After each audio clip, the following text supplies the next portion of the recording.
The organisation undoing tax abuse, that's Outa, is calling for amendments to the Political Party Funding Act because of what it says are various loopholes. Let's speak to Outa's Rachel Fisher. Rachel, a very good evening to you. Thank you so much for your time. Talk to us more about what you believe are glaring loopholes or gaps in the legislation as it stands. Hello, Temekile. So it's good to be here. Now, first of all, just to be clear, the organisation undoing tax abuse supports particularly My Vote Counts that have in this week submitted and filed papers at the Western Cape High Court calling for the strengthening of the Political Party Funding Act. Now, specifically, this act speaks to private donations to political parties. And as rightly indicated, these are disclosures then from private donations, whether in cash or in kind. Now, there's a minimum threshold of 100,000 Rand and a maximum threshold of 15 million Rand. So a political party cannot receive a donation from a entity over 15 million Rand. So this means any donations between the minimum of 100 and 15 million needs to be disclosed. Now, part of the concerns is that this 100,000 should completely be removed. Why cannot we, for the sake of transparency, have all donations declared? Because an entity can make multiple donations that then is not traceable. Our concern then comes in terms of accountability, where we are finding rumors from political parties that they are arguing this maximum threshold of 15 million Rand is too low.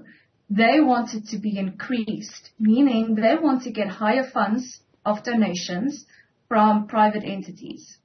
What would be the danger or the issue with them getting more, let's say, than 15 million Rand from an entity? So we know where there's money, it influences decision making. We know where there is money, we are looking at whose interests it is serving. I mean, consider if I am a private entity donating 20, 30 million Rand, I'm not going to do it with no strings attached. I suppose there is something that I want in return. So the higher these amounts become, the more power can potentially be influenced and exerted over these political parties. So we ask, do the political parties work for their donors or do they work for the public? Well, the political parties could be argued that even if you donate 4 million Rand, you could still exert some level of influence. So regardless of the amount, if a donor has deep enough pockets and is able to, let's say, regularly actually make donations, they would still be able to influence direction of policy, for instance, in some way. So legislation, good as it is, does not really eliminate that, does it? The influence, let's say, of business on policy and politics more broadly. Of course not. No, it doesn't. But imagine we did not have this legislation in place. Then we would not have known. So if we consider foreign interests making donations, this would not have been disclosed. We look at the United Manganese Kalahari recently that we have seen made donations to the ANC, together with Chancellor House or, others. So now we're wondering, how is this being influenced? Then we start considering international pressure and influences on our politics. So this is needed, first of all. But then, as you've also indicated earlier, the problem comes, we might have great frameworks and legislation in place. We have a massive gap and weaknesses when it comes to enforceability. Is the suggestion, I wonder, at this point, that we drop the criteria or the limits, shall we say, be it the starting point of when it's appropriate to declare the 100,000 Rand and indeed what you were talking about earlier, the cap at around 15 million. So if I give 2 Rand, would they have to also then declare that I've given 2 Rand as a member of society? This is particularly what My Vote Counts argue for, and we are in support of that. Why not? Do you want to disclose, and why not do you want to be transparent?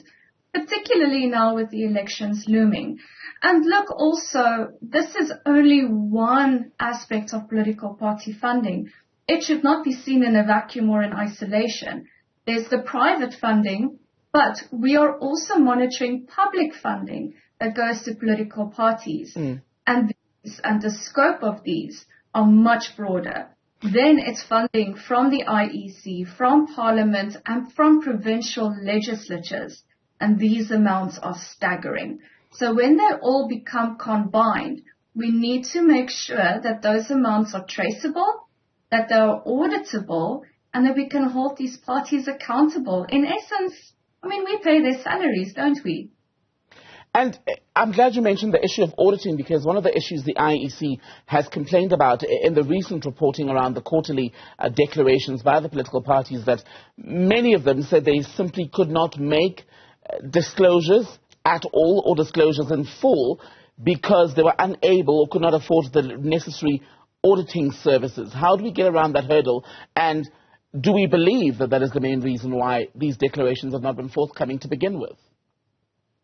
So there are multiple factors that play a role here.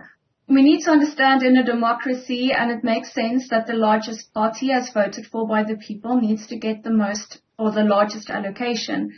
So I can imagine that the smaller parties do struggle, although there are arguments saying that they don't have the means at all to make these disclosures or audits does fall short. If anybody were to look at the Political Party Funding Act and its addenda, it's only one page that you must disclose the amounts received per donor. And it goes both ways. The party must disclose and the donor must disclose, and the two amounts must be the same. It's really not that difficult, only completing one page. And then, of course, I mean, any business that you are running, and we all have to handle our personal finances when we make submissions to SARS, you know, this is something that you should do as a responsible adult and as a responsible entity. So how then do we get around the auditing aspect? Because if you're going to require, let's say, every declaration or every donation, whether financial or in kind, is recorded and then reported in these updates to the IEC, that then means that the auditors would have a lot more to sift through. So whose responsibility does it become to ensure that each political party, be it on the higher end, i.e. the ANC, the DA and the EFF, to the smaller parties, for example, that exist at municipal council level? This is very complex. And, you know, we would like to consider independent authorities to be the ones that should audit. And realistically, then, we would want to point to the Independent Electoral Commission to assist or provide the guidelines for these audits to take place. Because if the IEC has some measure of quality control over the audits, they will then directly have control over the statements then being received. So we are looking at the whole cycle of this political party funding that the IEC is involved in, making their task a lot easier. However, very interestingly, with our recent budget and the budget appropriation following the speech in February, more funds were allocated to the political party fund, roughly to the tune of 350 million rand. So this is to bolster the political parties and their funding processes towards the elections of next year.